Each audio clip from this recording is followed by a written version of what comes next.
दुनिया की चौथी सबसे बड़ी अर्थव्यवस्था इंडिया बन चुका है जापान को पास करके।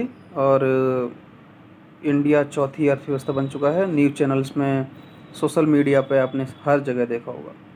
हमारा काम क्या रहेगा कि एज ए एस्पिरेंट हम नॉलेज गेन करते जाएंगे। जो भी एक्चुअल में रियल कॉन्सेप्ट्स होंगे इकोनॉमिक्स के और कोई भी कॉन्सेप्ट्स हुए उनको लगा करके हम एक रैशनल थिंकिंग क्रिएट करने की कोशिश करेंगे। ये हमारा एक छोटा सा प्रयास रहेगा। उसका एक पहला ये टॉपिक आज का यही है कि चौथी अर्थव्यवस्था बन चुकी है इंडिया और इस पे सेलिब्रेशन हो रहा है। अच्छी बात है, होना चाहिए। ग्लोबल लेवल पे रिकग्निशन मिल रहा है इंडिया को, होना चाहिए। तो क्या ये वास्तव में सही है, ये हम जानने की कोशिश करेंगे with the help of the concepts of the economics and facts and data. ठीक है, तो देखो, चौथी अर्थव्यवस्था बन चुकी है इंडिया मार्केट एक्सचेंज रेट में। ठीक है, पीपीपी में अलग होता है, मार्केट एक्सचेंज रेट में अलग हम नापते हैं। तो अभी मार्केट एक्सचेंज रेट की बात चल रही है। तो ये चौथी अर्थव्यवस्था हो चुकी है, पहले पाँचवीं थी। अभी जापान को सरपास किया है इंडिया ने। ठीक है, इसमें देखेंगे कि पहले ये समझना ज़्यादा ज़रूरी है कि ग्रोथ और डेवलपमेंट होता क्या है। ठीक है, सबसे पहले जान लेते हैं कि ग्रोथ क्या होता है। ग्रोथ एक क्वांटिटेटिव टर्म होता है जो कि पॉजिटिव होता है और नेगेटिव भी हो सकता है। डेवलपमेंट क्या होता है, डेवलपमेंट एक क्वालिटेटिव होता है जो कि नेगेटिव में नहीं नापते हम, और एग्जैक्ट स्केल पे डेवलपमेंट को नहीं नाप सकते क्योंकि ये क्वालिटेटिव इन नेचर है। सपोज आप कितना खुश हैं, आप कितना हैप्पी हैं, ये हम नहीं नाप सकते। ये क्या कर सकते हैं, एक ऑर्डर बता सकते हैं कि देखो ये बेसिक ऑर्डर्स हैं, इसके माध्यम से अगर ये सारी चीज़ें उपलब्ध हैं, जैसे freedom to choice, fundamental rights, human rights, ये अगर तुम्हें मिल रहे हैं, आपकी freedom of speech and expressions, clean air, clean environment, ये आपको मिल रहा है, फ्री एजुकेशन, तो हम कह सकते हैं कि आप एक हैप्पी पर्सन हो सकते हैं। Otherwise there is no scale to measure the development. Growth नापी जा सकती है क्योंकि ग्रोथ नंबर्स में होती है, या तो पॉजिटिव होती है या नेगेटिव हो सकती है। ठीक है, अब देखो, ग्रोथ को सबसे ज़्यादा कोई इम्पैक्ट करता है, वो होता है बेस, यानी हम कितना बेस लेके चल रहे हैं। अगर बेस कम है तो ग्रोथ अगर ज़्यादा परसेंटेज में होगी तो वहाँ पर जो इंक्रीमेंट होगा वो कम होगा। एक एग्जाम्पल समझते हैं, दो लोग हैं, एक की जो इनकम है वो 100 रुपये है, दूसरे की 1000 रुपये है, और कंपनी वाले ने क्या किया, दोनों की 50% इनकम बढ़ा दी, यानी 50% इनकम में ग्रोथ कर दी। तो यहाँ पे जो 100 वाला है, जो जिसकी इनकम 100 रुपये है, उसकी 50% अगर इनकम हम ग्रोथ करेंगे इनकम में, तो उसका कितना फाइनल निकल के आएगा, 150 रुपये। और जिसकी 1000 रुपये इनकम थी, उसकी अगर 50% अगर ग्रोथ हम कर देंगे इनकम में, तो उसकी हो जाएगी 1500 रुपये।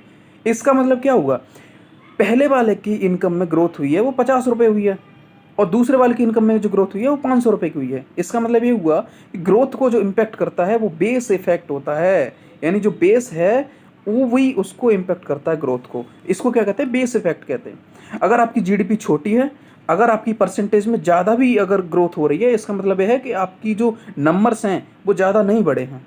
इसलिए क्या होता है, जो अंडर डेवलप्ड कंट्रीज़ हैं या डेवलपिंग कंट्रीज़ हैं, उनमें हमें रेगुलरली हम देख सकते हैं कि 7 और 8% की ग्रोथ हम देख सकते हैं उन कंट्रीज़ में।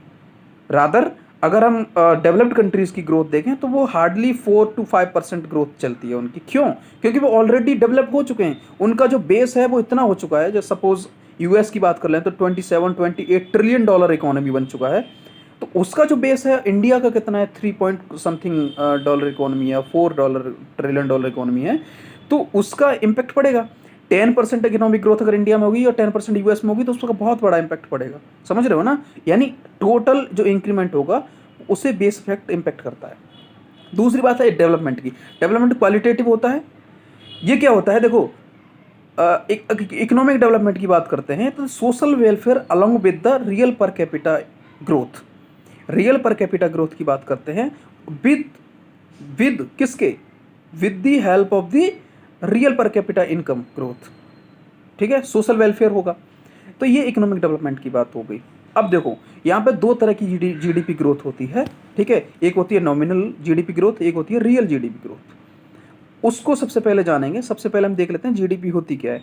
जीडीपी कुछ नहीं होता है, एक कंट्री का कोई टेरिटरी है, उसके अंदर रह करके जो भी गुड्स एंड सर्विसेज को प्रोड्यूस किया जा रहा है, ठीक है, जो प्रोड्यूस करिए किया जा रहा है उसका जो मॉनेटरी वैल्यू क्या है उसी को हम क्या कहते हैं, जीडीपी कहते हैं।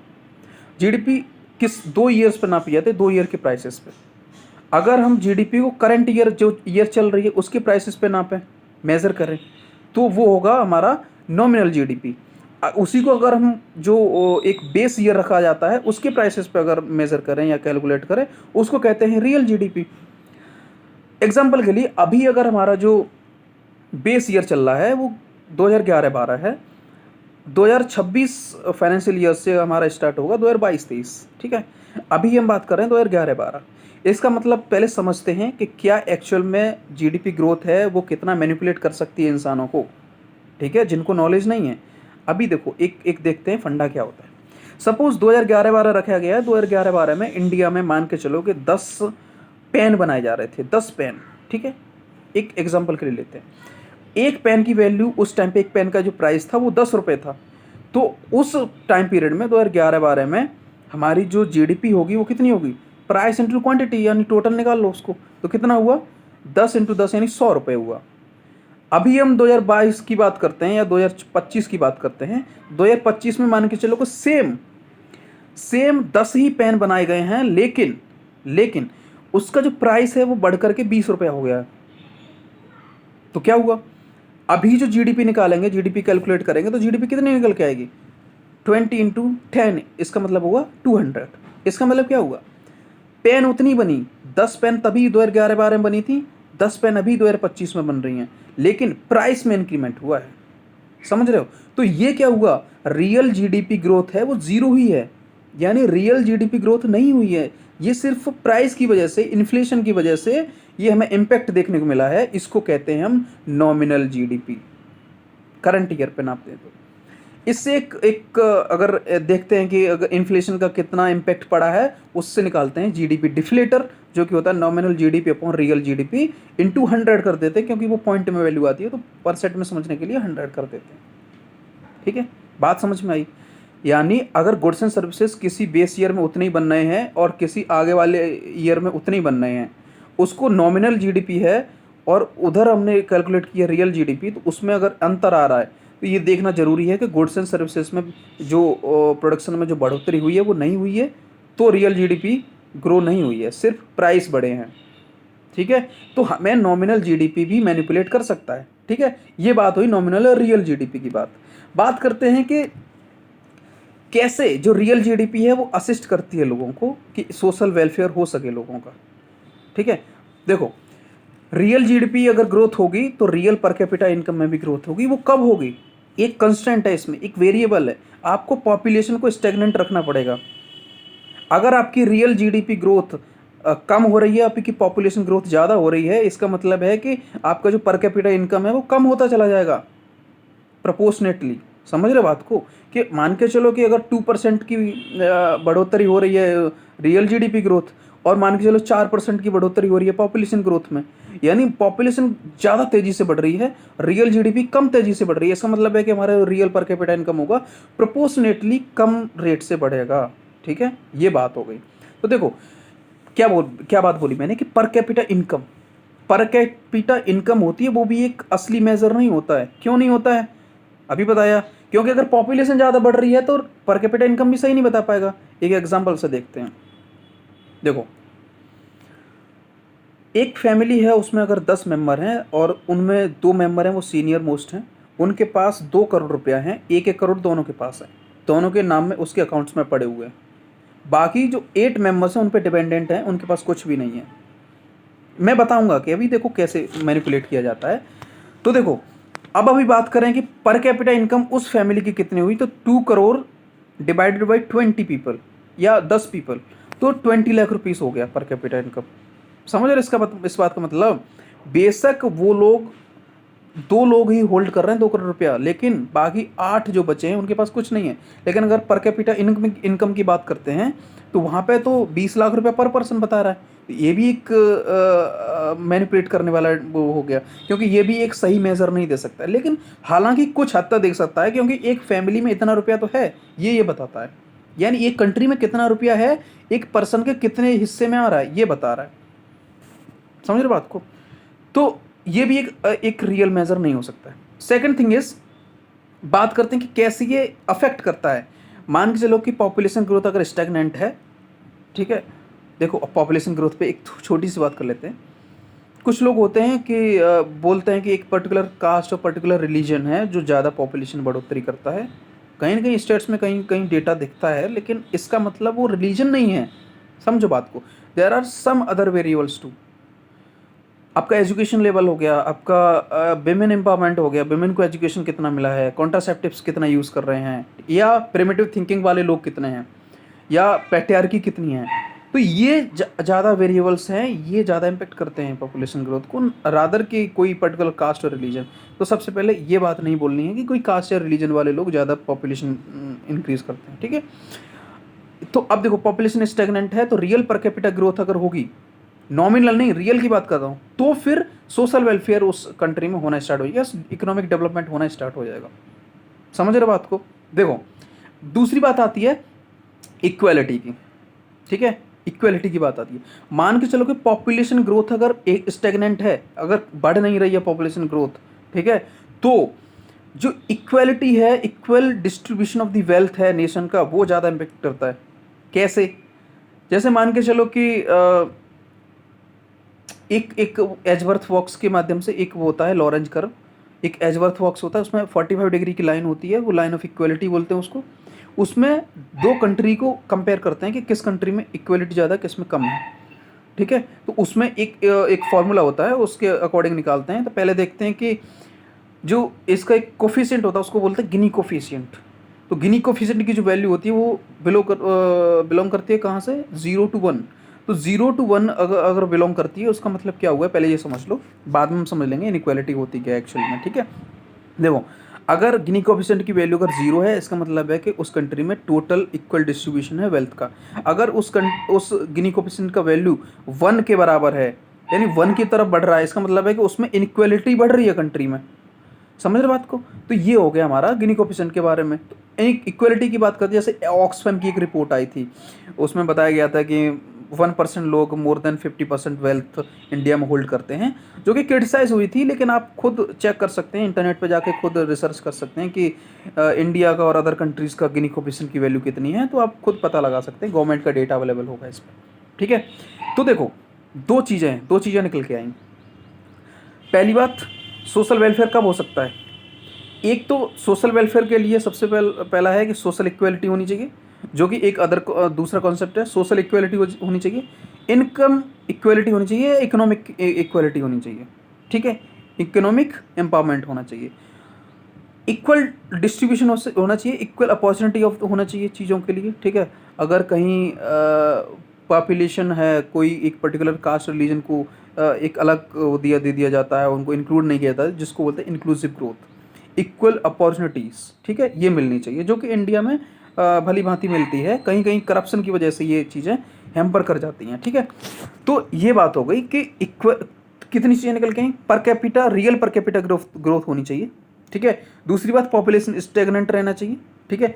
पॉपुलेशन स्टेगनेंट के बाद क्या है कि हमारा जो इक्वलिटी है, इक्वल डिस्ट्रीब्यूशन ऑफ वेल्थ, ये होना चाहिए, ठीक है।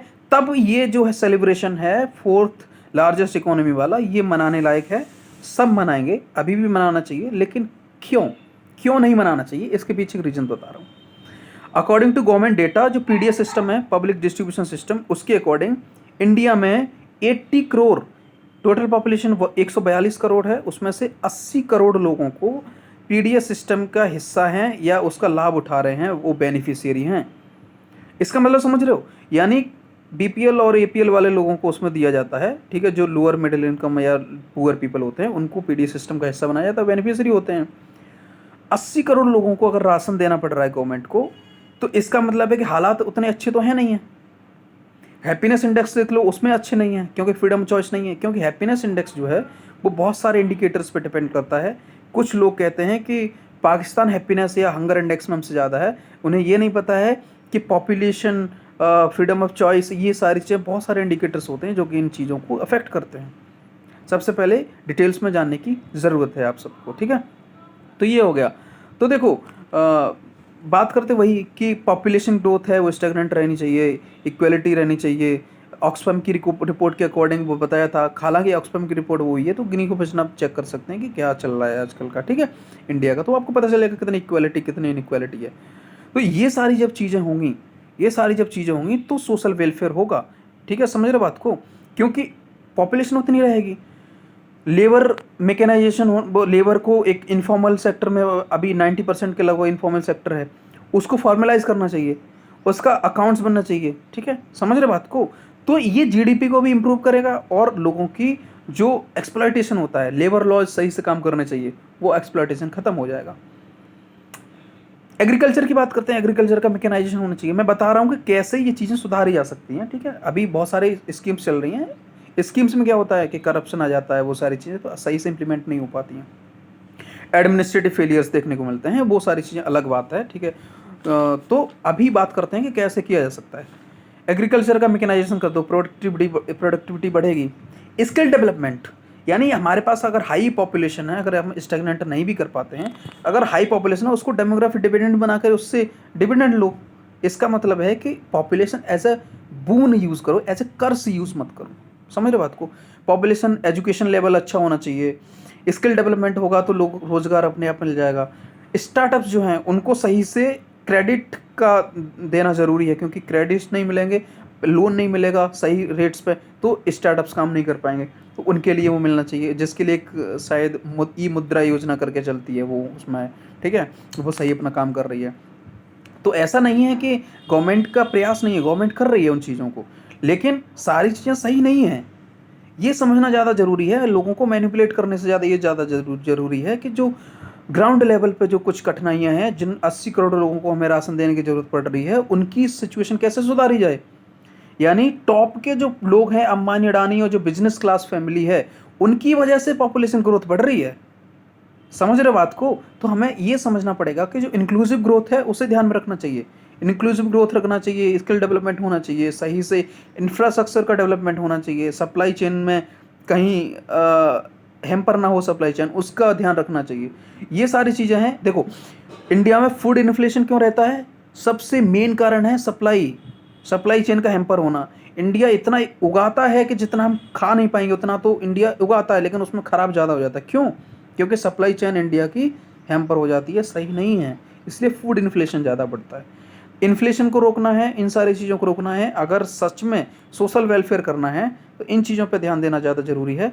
इनइक्वालिटी को घटाना है, कम करना है, इक्वालिटी को बढ़ाना है, एजुकेशन लेवल सही करना है, स्किल डेवलपमेंट बढ़ाना है, और एग्रीकल्चर का मैकेनाइजेशन करना है, एग्रीकल्चर पे ध्यान देना है, लोगों को रोजगार प्रोवाइड करा रहा है with the help of the startups and all. उनको एक वोकेशनल ट्रेनिंग देनी है कि कैसे, अगर सरकारी नौकरी नहीं है तो उनको कैसे हम वोकेशनल ट्रेनिंग प्रोवाइड कराएं कि वो अपना खुद का रोजगार ढूंढ सकें, समझ रहे हो ना। तो ये जो चीज़ें हैं, ये सारी चीज़ें सुधार सकती हैं, तब एक्चुअल में ये जो सेलिब्रेशन है 4th लार्जेस्ट इकोनॉमी वाला, ये एकदम फिट बैठेगा, हम सब साथ मिलकर मनाएंगे।